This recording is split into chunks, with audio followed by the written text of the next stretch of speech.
नमस्कार दोस्तों, academic warriors के यूट्यूब चैनल पर आपका स्वागत है। आज के इस वीडियो में हम लोग चर्चा करेंगे राष्ट्रीय शिक्षा नीति 1968 के बारे में। भारत काफ़ी समय तक ब्रिटिश शासन के अधीन रहा है और यहाँ पर जो ब्रिटिश शासन की नीतियाँ, उसकी शिक्षा पद्धति ही लागू थी। अंततः जब 1947 में भारत स्वतंत्र हुआ, उसके पश्चात 26 नवंबर 1949 को भारत ने अपना संविधान अंगीकृत किया और 26 जनवरी 1950 को भारत ने अपना संविधान लागू किया। और इस संविधान के भाग 4 और अनुच्छेद 45 में यह कहा गया था कि राज्य इस संविधान के प्रारंभ के 10 वर्ष की अवधि के भीतर सभी बालकों को 14 वर्ष की आयु पूरी करने तक निःशुल्क और अनिवार्य शिक्षा देने के उपबंध का प्रयास करेगा। ऐसा प्रावधान जो अनुच्छेद 45 है उसमें किया गया था। इसी के अनुरूप भारत सरकार ने 1968 में राष्ट्रीय शिक्षा नीति की घोषणा की, जो कि कोठारी आयोग, जिसका गठन 1964 में किया गया था और उसने अपनी रिपोर्ट 1966 में प्रस्तुत की, उसी की संस्तुतियों पर आधारित थी यह शिक्षा नीति। इस शिक्षा नीति में 17 आधारभूत सिद्धांतों, जो 17 आधारभूत सिद्धांत हैं, उनको स्थापित किया गया तथा कहा गया कि भारत सरकार इन सिद्धांतों के अनुरूप देश में शिक्षा का विकास करेगी। राष्ट्रीय शिक्षा नीति 1968 में शिक्षा के ऊपर किए जाने वाले व्यय को बढ़ाकर 6%, जो राष्ट्रीय आय है उसका 6% कहे जाने की बात की गई। राष्ट्रीय आय का जो व्यय है, शिक्षा पर जो व्यय है वह 6%, जैसा कि कोठारी आयोग ने सुझाव दिया था कि राष्ट्रीय आय का 6% शिक्षा पर व्यय होना चाहिए। तो इस शिक्षा नीति में यह वर्णन किया गया कि इसका तैयार किया जाए कि जो राष्ट्रीय आय है उसका 6% शिक्षा पर व्यय किया जाए। ये जो 17 आधारभूत सिद्धांत बताए गए हैं, यह कौन कौन से 17 आधारभूत सिद्धांत हैं जिनका वर्णन इस शिक्षा नीति में किया गया है, उसके बारे में जानते हैं। तो वह सिद्धांत हैं: निःशुल्क तथा अनिवार्य शिक्षा, अध्यापकों का स्तर तथा वेतन, भाषाओं का विकास, शिक्षा के अवसरों का सामान्यीकरण, प्रतिभा की खोज, कार्यानुभव तथा राष्ट्रीय सेवा, विज्ञान शिक्षा तथा अनुसंधान, कृषि तथा उद्योगों के लिए शिक्षा, पुस्तकों का उत्पादन, परीक्षाएं, माध्यमिक शिक्षा, विश्वविद्यालयी शिक्षा, अंशकालीन शिक्षा तथा पत्राचार पाठ्यक्रम, साक्षरता, प्रौढ़ शिक्षा का प्रसार, खेलकूद, अल्पसंख्यकों की शिक्षा, शैक्षिक ढांचा। तो अब हम अध्ययन करते हैं कि निःशुल्क तथा अनिवार्य शिक्षा के अंतर्गत क्या कहा गया। इसमें जैसा कि हमने पूर्व में भी चर्चा की कि भारतीय संविधान के भाग 4 और अनुच्छेद 45, जिसमें नीति निर्देशक तत्वों का वर्णन किया गया है, उसके अनुरूप राज्य का यह दायित्व है कि जब से यह संविधान लागू हो रहा है, उसके 10 वर्षों की अवधि के भीतर जो 14 वर्ष की आयु के सभी बालक हैं, उनके लिए निःशुल्क तथा अनिवार्य शिक्षा की व्यवस्था करने का प्रावधान किया जाएगा। इसी के अनुरूप इस शिक्षा नीति में भी कहा गया है कि जो 14 वर्ष की आयु के सभी बालक हैं, उनके लिए निःशुल्क तथा अनिवार्य शिक्षा की व्यवस्था के लिए श्रमपूर्वक प्रयत्न किया जाना चाहिए। अगली जो बात कही गई वह थी अध्यापकों का स्तर तथा वेतन।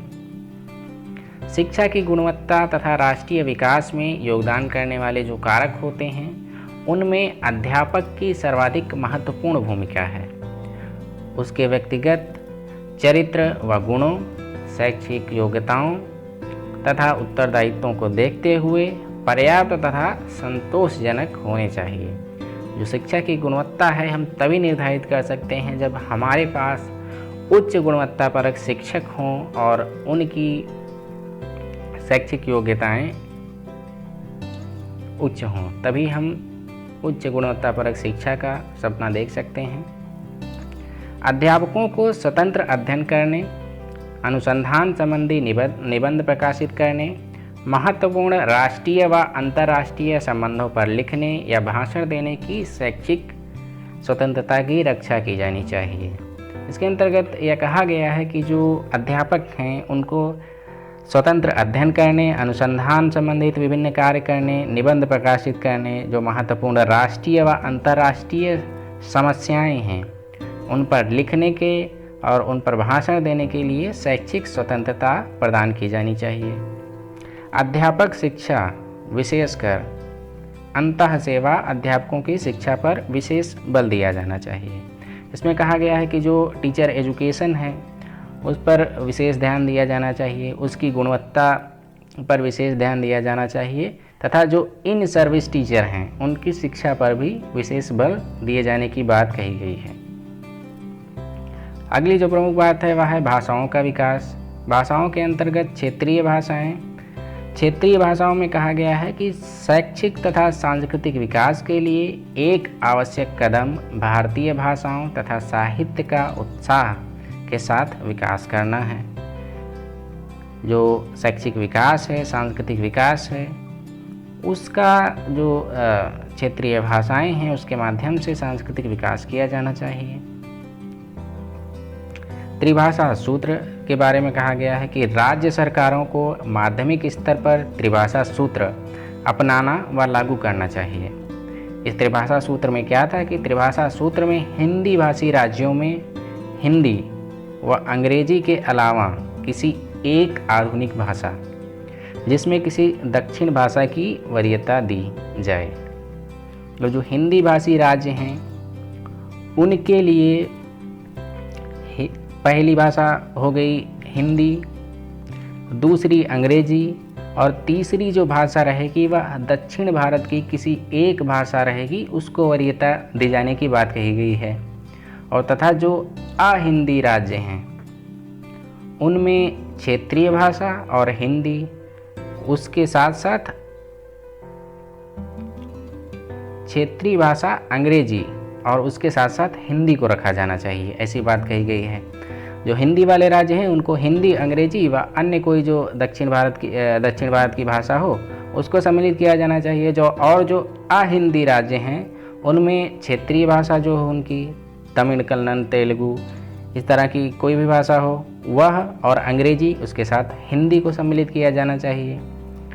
विश्वविद्यालयों तथा कॉलेजों में हिंदी व अंग्रेजी के उपयुक्त पाठ्यक्रमों की व्यवस्था की जानी चाहिए, जिससे छात्र विश्वविद्यालय मानकों के अनुरूप इन भाषाओं में प्रवीणता प्राप्त कर लें। भाषाओं में दक्षता हासिल करने के लिए यह कहा गया है कि जो यूनिवर्सिटीज़ और कॉलेज हैं उनमें हिंदी व अंग्रेजी दोनों माध्यमों में पाठ्यक्रमों का संचालन किया जाना चाहिए और ऐसी व्यवस्था सुनिश्चित करनी चाहिए जिससे कि जो छात्र हैं वह विश्वविद्यालय के जो मानक हैं उनके अनुरूप इन भाषाओं में अपनी प्रवीणता हासिल कर लें। अगली जो बात कही गई वह हिंदी के बारे में कही गई है कि हिंदी के विकास को प्रोत्साहित करने के लिए हर संभव प्रयास किए जाने चाहिए। हिंदी को संपर्क भाषा के रूप में विकसित करते समय इस बात का ध्यान रखा जाए कि यह संविधान की धारा 351 के प्राविधान के अनुरूप भारत की विविधतापूर्ण संस्कृति के सभी अंगों के लिए अभिव्यक्ति का माध्यम बने। अर्थात ऐसा प्रयास करना चाहिए कि हिंदी को संपर्क भाषा बनाने की बात कही गई है, क्योंकि जब भारत स्वतंत्र हुआ, भारत विविधताओं का देश है, इसीलिए एक ऐसी भाषा की आवश्यकता थी कि जो संपर्क भाषा का कार्य कर सके। उसके लिए हिंदी पर विशेष बल दिया गया है और हिंदी के बारे में संविधान की धारा जो 351 है उसमें भी वर्णन किया गया है। अगली जो बात कही गई है वह है संस्कृत के बारे में कि भारतीय भाषाओं के विकास में संस्कृत के विशेष महत्व तथा राष्ट्र की सांस्कृतिक एकता में उसके योगदान को दृष्टिगत रखते हुए स्कूल तथा विश्वविद्यालय स्तर पर सांस्कृतिक शिक्षण की सुविधाएं उदारपूर्ण प्रदान की जाएं। जैसा कि संस्कृत है, हमारी प्राचीन भाषा रही है और सांस्कृतिक एकता में उसने विशेष योगदान दिया है, इसीलिए संस्कृत के महत्व को देखते हुए उसका प्रसार किया जाना चाहिए और विश्वविद्यालय स्तर पर सांस्कृतिक शिक्षण की सुविधाएं उदारपूर्वक प्रदान की जानी चाहिए। अगला जो कहा गया है वह अंतर्राष्ट्रीय भाषाओं के बारे में कहा गया है कि अंग्रेजी तथा अन्य जो अंतर्राष्ट्रीय भाषाएं हैं उनके अध्ययन पर विशेष बल दिया जाना चाहिए। अगला जो सिद्धांत है वह कहा गया है शिक्षा के अवसरों का समानीकरण। जो शैक्षिक अवसर हैं वह सभी को समान मिलने चाहिए बिना किसी भेदभाव के, चाहे वह किसी धर्म का हो, किसी जाति का हो, किसी भी समुदाय का हो, सभी को समान अवसर मिलने चाहिए शिक्षा के लिए। इसमें कहा गया है कि शैक्षिक सुविधाओं के क्षेत्रीय असंतुलन को समाप्त किया जाना चाहिए। जो क्षेत्रीय असंतुलन व्याप्त है उसका समाप्त करने की बात कही गई है तथा ग्रामीण और अन्य पिछड़े क्षेत्रों में जो शिक्षा की सुविधाएं हैं वह उपलब्ध कराने की बात की गई है कि जितने भी ग्रामीण क्षेत्र हैं और पिछड़े क्षेत्र हैं जहां जो लोग शिक्षा से वंचित हैं उन क्षेत्रों में शिक्षा की अच्छी सुविधाएं उपलब्ध कराई जानी चाहिए, ऐसी बात कही गई है इसमें। और कहा गया है सामाजिक समाकलन तथा राष्ट्रीय एकता को बढ़ाने के लिए कॉमन स्कूल सिस्टम अपनाया जाना चाहिए। सामाजिक समाकलन और राष्ट्रीय एकता तभी स्थापित हो सकती है जब पूरे देश में एक समान जो स्कूल पद्धति है वह लागू हो और सामान्य स्कूलों में शिक्षा के स्तर में सुधार किया जाए तथा जो पब्लिक स्कूल हैं उसमें छात्रों का प्रवेश मेरिट के आधार पर किया जाए और सामाजिक स्तर का केंद्रीकरण न हो, इसको ध्यान में रखते हुए आनुपातिक आधार पर कुछ जो छात्र हैं उनको शुल्क मुक्ति दी जानी चाहिए, अर्थात उन्हें मुफ्त शिक्षा प्रदान करने की बात कही गई है। जो सामाजिक केंद्रीकरण है उसको समाप्त करने के लिए आनुपातिक आधार पर जो कुछ छात्र हैं उनको निःशुल्क शिक्षा प्रदान करने की बात कही गई है। अगला कहा गया है कि लड़कियों की शिक्षा पर विशेष बल दिया जाना चाहिए। जो पिछड़े वर्ग हैं तथा विशेष रूप से जो दिव्यांग बालक हैं उनके लिए शैक्षिक सुविधाओं का विकास करना चाहिए। शारीरिक तथा मानसिक रूप से जो दिव्यांग बालक हैं या बौद्धिक दिव्यांग बालक हैं उन बालकों के लिए शैक्षिक सुविधाओं का विकास करना चाहिए और सामान्य विद्यालयों में अन्य छात्रों के समान ही इन्हें शिक्षा प्राप्त करनी चाहिए और समेकित शिक्षा के माध्यम से शिक्षा प्रदान करनी चाहिए, जिससे सामान्य छात्रों के साथ साथ या विशेष आवश्यकता वाले बालक भी शिक्षा ग्रहण कर सकें और जो विषमता व्याप्त है वह विषमता को समाप्त किया जा सके और जो खर्च है शिक्षा पर जो स्पेशल स्कूल में होता है उसको भी कम किया जा सके, ऐसा प्रावधान किया जाए। अगली जो बात कही गई है वह कही गई है प्रतिभा की खोज की, आइडेंटिफिकेशन ऑफ टैलेंट। जो टैलेंट है उसकी खोज की जाए। उसके लिए यह आवश्यक है कि विभिन्न क्षेत्रों में जो प्रतिभाएं हैं उनको छोटी उम्र में ही खोज निकाला जाए तथा उनके विकास के लिए हर संभव प्रयास किए जाएं। कार्य अनुभव तथा राष्ट्रीय सेवा के बारे में कहा गया है कि परस्पर सेवा तथा सहयोग के उपयुक्त कार्यक्रमों के द्वारा स्कूल तथा समुदाय को एक दूसरे के निकट लाया जाना चाहिए।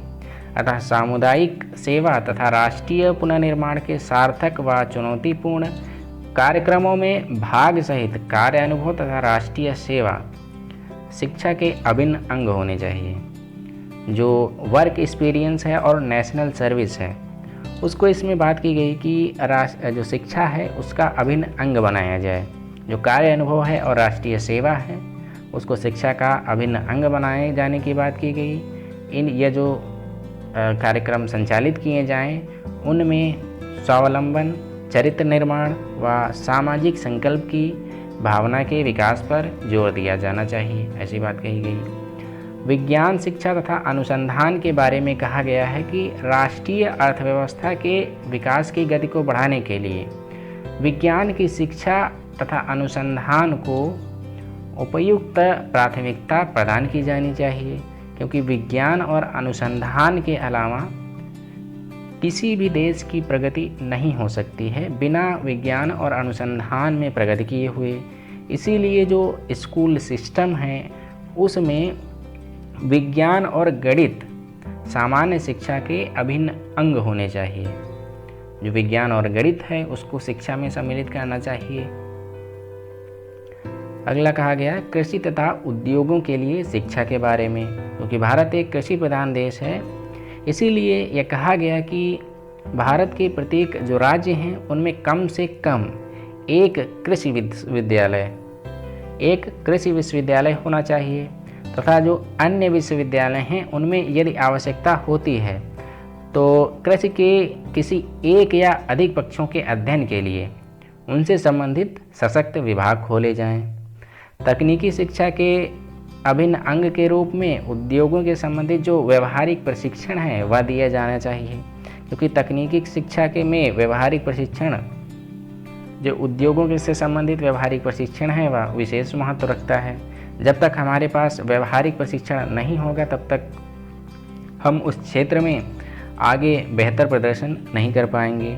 इसीलिए यह आवश्यक है कि जो तकनीकी शिक्षा है या टेक्निकल एजुकेशन है उसमें उद्योगों से संबंधित व्यवहारिक प्रशिक्षण भी प्रदान किया जाना चाहिए। राष्ट्र की कृषि, औद्योगिक तथा अन्य तकनीकी जनशक्ति की आवश्यकता की निरंतर समीक्षा होनी चाहिए कि कितनी औद्योगिक तथा अन्य तकनीकी जनशक्ति की हमें आवश्यकता है, कितनी आवश्यकता हमें कृषि के क्षेत्र में है, कितनी आवश्यकता हमें टेक्नोलॉजी के क्षेत्र में है और कितनी आवश्यकता हमें इंडस्ट्री के फील्ड में है।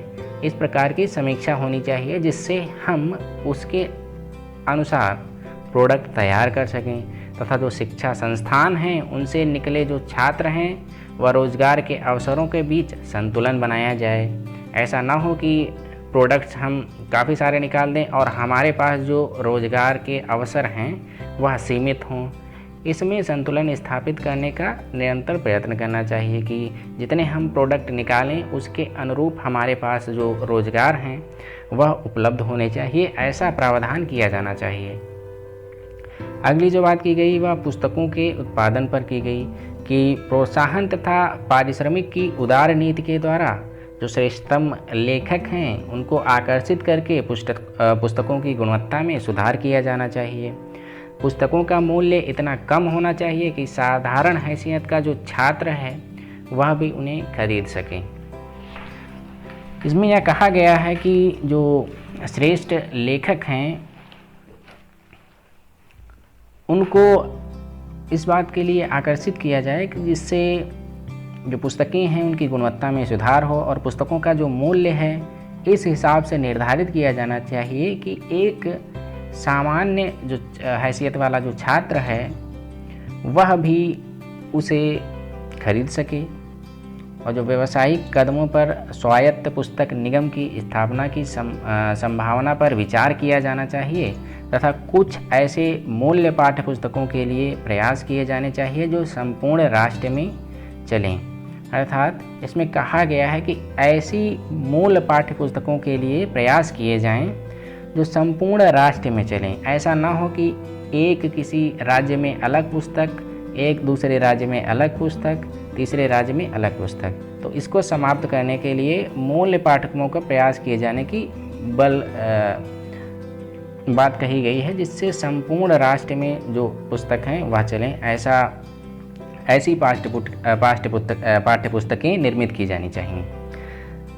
अगली जो बात की गई है वह कहा गया है परीक्षाओं के बारे में कि परीक्षा सुधार का एक प्रमुख जो गोल है वह परीक्षाओं की विश्वसनीयता एवं वैधता में सुधार करना है।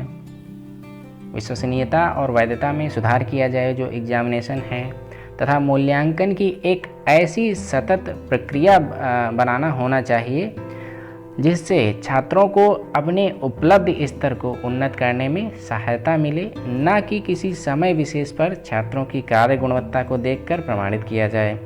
ऐसा ना हो कि किसी समय विशेष पर उसकी गुणवत्ता देख ली जाए और उसके बाद उसका कोई जो मूल्यांकन है वह ना किया जाए। इसमें यह कहा गया है कि मूल्यांकन ऐसा होना चाहिए जिसकी जो एक सतत प्रक्रिया के माध्यम से करना चाहिए, ऐसा प्रावधान किया गया है, जिससे सतत जब मूल्यांकन होगा तो शिक्षा के विभिन्न पक्षों पर ध्यान दिया जाएगा और किसी एक सीमित पक्ष पर केंद्रित नहीं होगा या सीमित समय पर केंद्रित नहीं होगा। ऐसी बात की गई है कि इसके अंतर्गत सतत प्रक्रिया अपनाई जाए और विश्वसनीयता और वैधता में सुधार किया जाए मूल्यांकन की।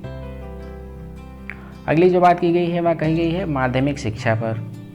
माध्यमिक शिक्षा के बारे में कहा गया है कि माध्यमिक शिक्षा सामाजिक परिवर्तन तथा रूपांतरण का एक प्रमुख साधन है, अतः माध्यमिक शिक्षा की सुविधाएं तेजी से उन क्षेत्रों तथा वर्गों को भी दी जानी चाहिए जिनको अभी तक ये सुविधाएं प्राप्त नहीं हैं। इसमें बताया गया है कि माध्यमिक जो शिक्षा है वह सामाजिक रूपांतरण का एक प्रमुख साधन है और माध्यमिक शिक्षा की सुविधाएं उन क्षेत्रों या उन वर्गों को प्रदान की जानी चाहिए जिनको अभी तक यह शिक्षा सुविधाएं प्राप्त नहीं हुई हैं या इन शिक्षा सुविधाओं से वंचित हैं। माध्यमिक स्तर पर तकनीकों तथा व्यावसायिक शिक्षा की सुविधाओं को भी बढ़ाए जाने की आवश्यकता है। जैसा कि कोठारी आयोग में बताया गया था कि जो 25% या 25% जो माध्यमिक स्कूल हैं उनको व्यावसायिक शिक्षा में परिवर्तित किया जाए। माध्यमिक स्तर तथा व्यावसायिक शिक्षा की सुविधाओं का प्रावधान मोटे तौर पर विकासशील अर्थव्यवस्था तथा रोजगार के वास्तविक अवसरों के अनुरूप होना चाहिए तथा जिस क्षेत्र में रोजगार के अवसर हों उसी के अनुरूप जो व्यावसायिक शिक्षा है वह प्रदान की जाए। तकनीकी तथा व्यावसायिक शिक्षा की सुविधाएं विभिन्न क्षेत्रों जैसे कृषि, उद्योग, चिकित्सा व जन स्वास्थ्य, गृह प्रबंध, कला व शिल्प, सचिव प्रशिक्षण आदि में भी दी जानी चाहिए। अगली जो बात कही गई वह कहा गया विश्वविद्यालयी शिक्षा के बारे में। किन्हीं महाविद्यालयों, पुस्तकालयों व अन्य सुविधाओं तथा कर्मचारियों की संख्या को देखते हुए निश्चित की जानी चाहिए। नए विश्वविद्यालयों की स्थापना में पर्याप्त सावधानी की आवश्यकता है। आवश्यक धन उपलब्ध होने तथा शिक्षा मानकों को बनाए रखने में पर्याप्त व्यवस्था होने पर ही नए विश्वविद्यालय खोले जाएं। अर्थात इसमें कहा गया है कि जो नए विश्वविद्यालय हैं अनावश्यक रूप से उनकी स्थापना ना की जाए।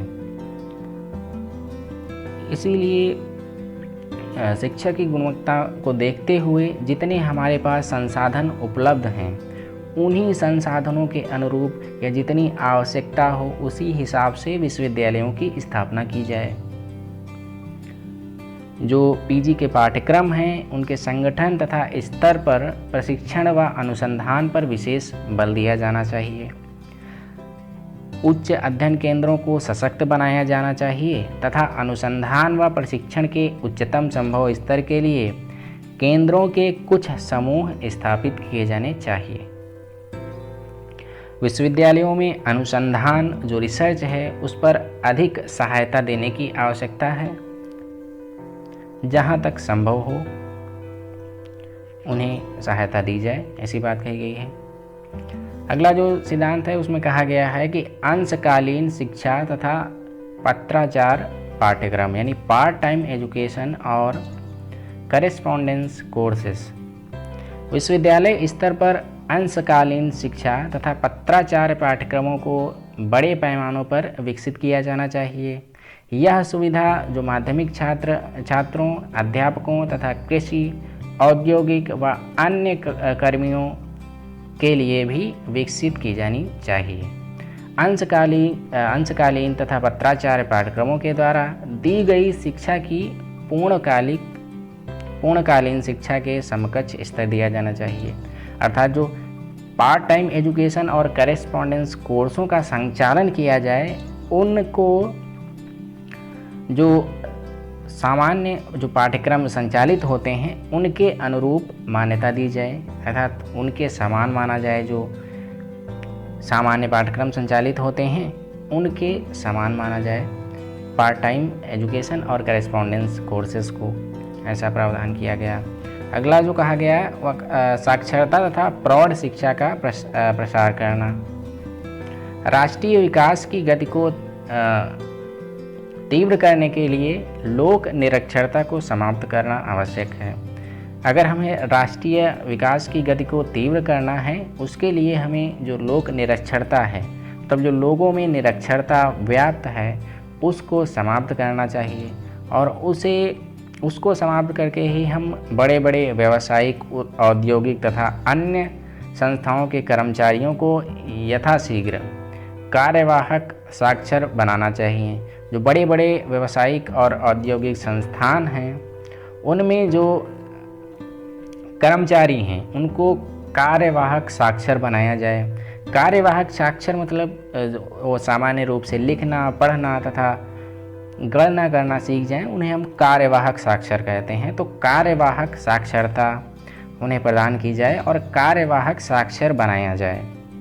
अध्यापकों तथा छात्रों को साक्षरता अभियान आयोजित करने में विशेष रूप से सामाजिक व राष्ट्रीय सेवा कार्यक्रमों के अंग के रूप में सक्रिय ढंग से भाग लेना चाहिए।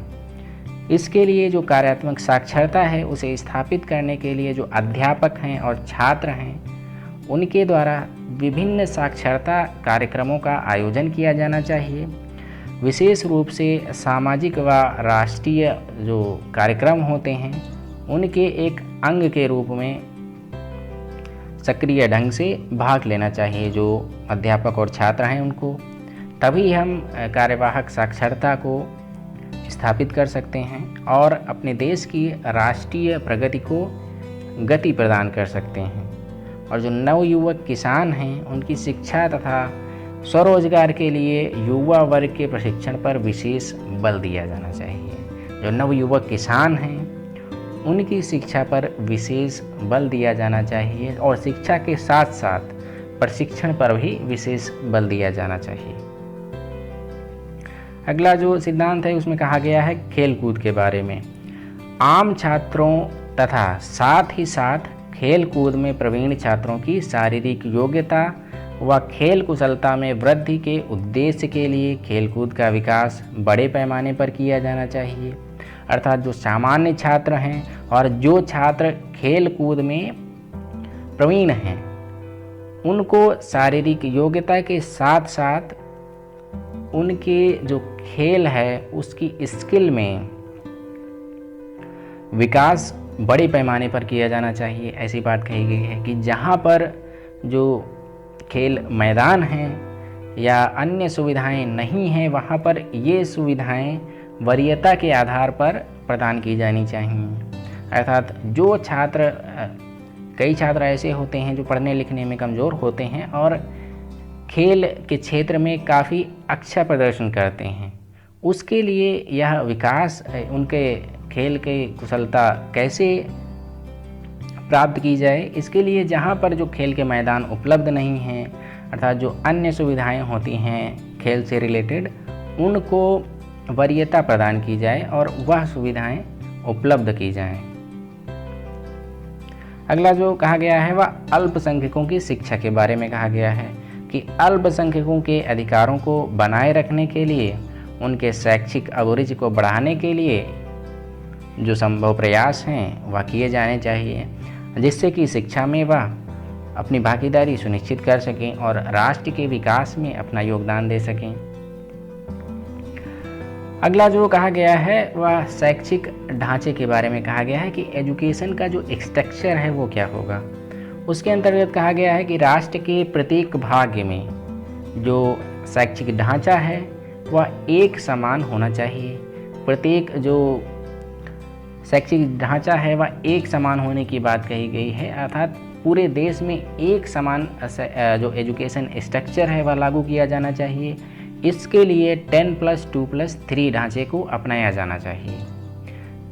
ऐसी बात कही गई है कि 10+2+3 के ढांचे को अपनाया जाए और संपूर्ण देश में इसे लागू किया जाए, जिसमें 2 वर्ष का उच्च माध्यमिक स्तर स्थानीय आवश्यकताओं के अनुरूप स्कूलों में अथवा कॉलेजों में अथवा दोनों में हो सकता है। इसके बाद हम देखते हैं कि इस जो शिक्षा नीति थी उसमें समेकित शिक्षा के तो क्या प्रयास किए गए, क्योंकि यह भारत की प्रथम शिक्षा नीति थी, इसीलिए इसमें समेकित शिक्षा के लिए क्या प्रयास किए गए वह देखते हैं। तो इस शिक्षा नीति में यह कहा गया कि जो दिव्यांग बालक हैं, विशेषकर शारीरिक और बौद्धिक दिव्यांग बालक, उनकी जो सुविधाएं हैं उनको बढ़ाया जाए और समेकित शिक्षा सुविधाओं का विकास किया जाए, जिससे दिव्यांग जो बालक हैं वह भी सामान्य बालकों के अनुरूप सामान्य बालकों के साथ एक ही कक्षा में शिक्षा प्राप्त कर सकें। ऐसा प्रावधान इस शिक्षा नीति के अंतर्गत किया गया। तो हमने देखा आज स्वतंत्र भारत की प्रथम शिक्षा नीति के बारे में, जो कि कोठारी आयोग की संस्तुतियों पर आधारित थी। इस शिक्षा नीति ने विभिन्न प्रकार के जो क्षेत्र हैं सभी क्षेत्रों का व्यापक ध्यान रखा और सभी के साथ सभी पर पर्याप्त ध्यान दिया और सभी की शिक्षा पर विशेष बल देने की बात कही गई है, जिसमें राष्ट्रीय एकता, वृहद सांस्कृतिक तथा आर्थिक विकास को बढ़ावा देने के लिए आमूलचूल परिवर्तन, समान शैक्षिक अवसर प्रदान करने की बात की गई है और शिक्षकों के प्रशिक्षण को बेहतर बनाने की बात भी इसके अंतर्गत की गई है और उचित जो योग्यता प्रदान करना भी इसका उद्देश्य था। तो आज के वीडियो में इतना ही। आशा है आपको यह वीडियो पसंद आई होगी। धन्यवाद।